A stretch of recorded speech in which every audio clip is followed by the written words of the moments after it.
नमस्कार, मैं अमित और आप देख रहे हैं दोपहर की 5 बड़ी खबरें। मानसून की दस्तक से पहले उत्तर भारत समेत कई राज्यों में बदले मौसम से बृहस्पतिवार को भीषण गर्मी से लोगों को राहत मिली। मौसम विभाग की माने तो पूरे देश में सिर्फ दक्षिण उत्तर प्रदेश और उड़ीसा के कुछ हिस्सों में ही बृहस्पतिवार को लू की स्थिति दर्ज की गई। शेष जगहों पर स्थिति में सुधार हुआ है। दिल्ली, एनसीआर और पंजाब, हरियाणा में कई दिनों के बाद न्यूनतम पारा सामान्य से नीचे दर्ज किया गया। मौसम विभाग ने बताया कि इन राज्यों में न्यूनतम तापमान सामान्य से 1.6 से लेकर 3 डिग्री तक कम दर्ज किया गया।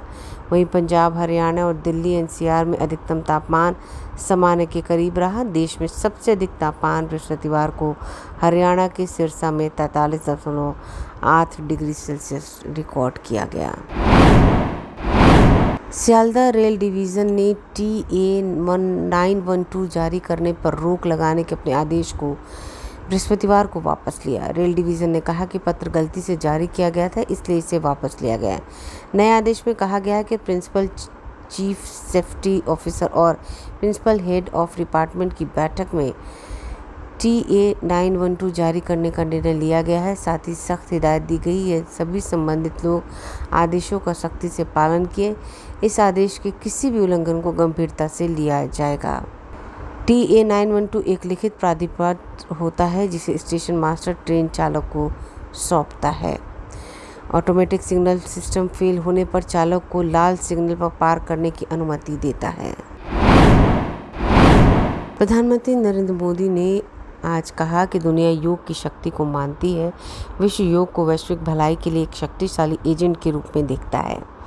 यह लोगों को अतीत के बोझ को ढोए बिना वर्तमान में जीने में मदद करता है। श्रीनगर के SKICC में 10वें अंतर्राष्ट्रीय योग दिवस के मुख्य समारोह को संबोधित करते हुए PM मोदी ने यह बातें कहीं। प्रधानमंत्री ने कहा कि योग ने लोगों को यह एहसास दिलाया कि उनका कल्याण उनके आसपास की दुनिया के कल्याण से जुड़ा है। प्रधानमंत्री ने कहा, विश्व योग को वैश्विक भलाई के एक शक्तिशाली एजेंट के रूप में देख रहा है। अमेरिका के एक शीर्ष सांसद ने प्रधानमंत्री नरेंद्र मोदी से कहा कि यह भारत और अमेरिका के लिए रणनीतिक हित में होगा कि वे चीन को एक कड़ा संदेश देने के लिए साथ मिलकर काम करें।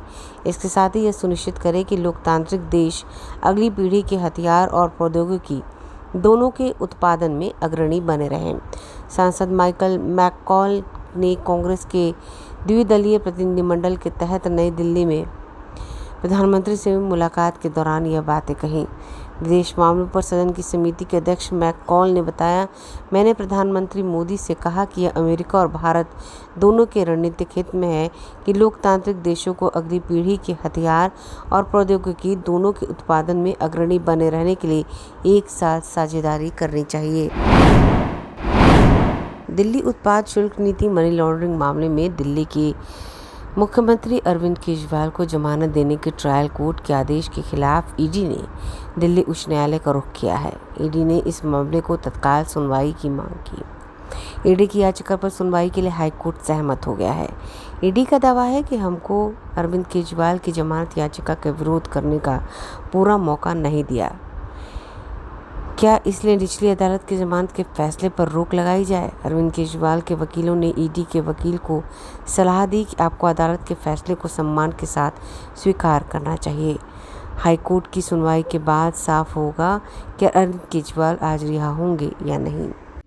अगर आप भी अपने दुकान, प्रतिष्ठान, school, college, coaching centre, restaurant, cafe का विज्ञापन देना चाहते हैं, वो भी किफायती दर पर, तो आंखें न्यूज़ 24 लेकर आया है आपके लिए एक सुनहरा मौका। आंखें न्यूज़ 24 न्यूज़ पोर्टल की दुनिया में बिहार का सबसे उभरता हुआ चैनल, जहां बिहार झारखंड से जुड़े तमाम बड़ी खबरें देखने को मिलती है। तो देर किस बात की, आज भी जुड़े आंखें न्यूज़ 24 के साथ। संपर्क करें हमारे व्हाट्सएप नंबर 8935876430 पर। क्या आप पत्रकारिता के क्षेत्र में अपना कैरियर बनाना चाहते हैं?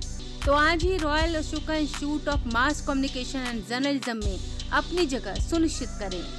आर्यभट्ट ज्ञान विश्वविद्यालय पटना से मान्यता प्राप्त 100% प्लेसमेंट के साथ royal Ashoka Institute of Mass Communication and journalism नामांकन जारी है।